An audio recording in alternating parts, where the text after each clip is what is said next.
समाज सेवा। मनुष्य ही एक ऐसा प्राणी है जो अकेला नहीं रह सकता है। उसे अपनी रक्षा के लिए समाज का संगठन करना ही पड़ता है। यूँ तो और भी कई प्राणी हैं जो अपना दल बनाकर रहा करते हैं, परंतु उन प्राणियों के दल और मनुष्य के समाज में यह भेद है। मनुष्य ने अपनी बुद्धि द्वारा अपने सामाजिक जीवन का निरंतर विकास किया है। देश, काल और अवस्था के अनुकूल ही उसने अपने समाज में यथेष्ट परिवर्तन किए हैं, और ऐसे परिवर्तन के बाद भी अपनी स्थिति में कोई उन्नति या परिवर्तन नहीं कर सकता है। अपनी उन्नति के लिए एक साथ मिलकर काम करने की प्रवृत्ति से प्रेरित होकर जो दल बनाया जाता है उसे हम समाज कहते हैं। समाज के भीतर समता का भाव रहना आवश्यक है। जहाँ समता का अभाव है वहाँ समाज में दृढ़ता नहीं है, क्योंकि किसी भी प्रकार की असमानता होने पर, भेदभाव होने पर पारस्परिक ईर्ष्या, द्वेष आदि भाव अवश्य होते हैं। तब उनमें फूट पैदा होगी। एकता का नाश होने पर समाज की अवनति भी होगी।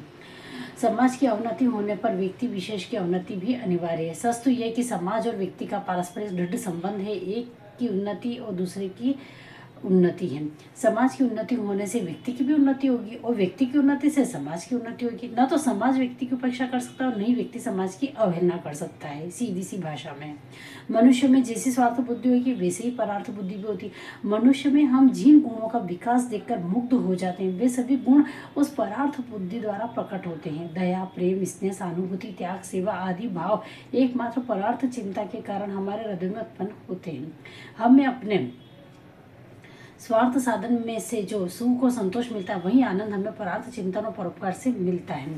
इस परार्थ चिंतन में मनुष्य का कल्याण है। इसलिए यदि कहा जाए कि परार्थ चिंतन में उच्च कोटि की स्वार्थ चिंता ही है तो यह सर्वथा उचित है। हमें अपने कल्याण के लिए, अपनी उन्नति के लिए, अपने सुख के लिए, दो दूसरों के सुख के लिए एक सुख का कार्य करने पड़ते हैं।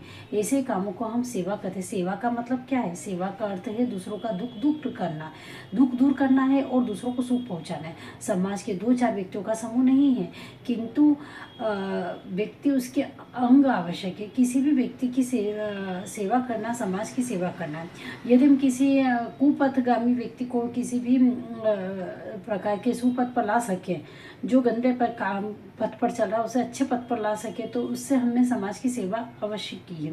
यदि हम किसी एक का अज्ञात दूर कर सके और हम किसी का अंश समाज की सेवा कर चुके हैं, परंतु यथार्थ समाज सेवा वह है जो व्यक्ति विशेष को सुख पहुंचाने की दृष्टि से नहीं, वरन अधिकांश लोगों को अधिकतम सुख पहुंचाने के लिए की जाती है। समाज में एक और जीवन की स्थिरता है तो दूसरी ओर परिवर्तनशीलता है। समाज जब तक दृढ़तापूर्वक किसी भी नियम का पालन नहीं करेगा तब तक उसकी उन्नति नहीं होगी। इसलिए अधिकतर लोगों का विचार करके समाज की मर्यादा बनाई दी जाती है। सभी व्यक्तियों को उस मर्यादा का पालन करना ही पड़ता है, चाहे वह किसी भी व्यक्ति को कोई कष्ट ही क्यों न हो, तो भी वह समाज की मर्यादा का उल्लंघन नहीं करेगा। यदि वह ऐसा करेगा तो समाज द्वारा निंदनीय होएगा। अधिक की भलाई का ध्यान रखकर हमें इसके लिए एक की भलाई की चिंता छोड़नी पड़ती है। परंतु कुछ समय के बाद अवस्था विशेष में परिवर्तन होने के कारण समाज में दोष उत्पन्न हो जाता है, और तब इन दोषों को दूर करने के लिए समाज की मर्यादा भी भंग करनी पड़ती है, नष्ट करनी पड़ती है। फिर एक नई मर्यादा बन जाती है। जो लोग समाज को नए पद का प्रदर्शन करते हैं उन्हें कष्ट सहन करना पड़ता है। सभी तरह को कष्टों को सह कर भी वे समाज के कल्याण के लिए अपने कार्यों में दृढ़तापूर्वक लगे रहते हैं। अंत में अपनी सत्यता के कारण उन्हें विजय लाभ होता है और वे समाज के सुधारक कहे जाते हैं। वे सभी समाज के ही सेवक होते हैं। समाज में समता का भाव होने पर भी सर्वत्र विषमता ही देखी जाती है। समाज में विषमता इसलिए देखी जाती है क्योंकि समाज में दीन दुखियों का अभाव नहीं रहता है।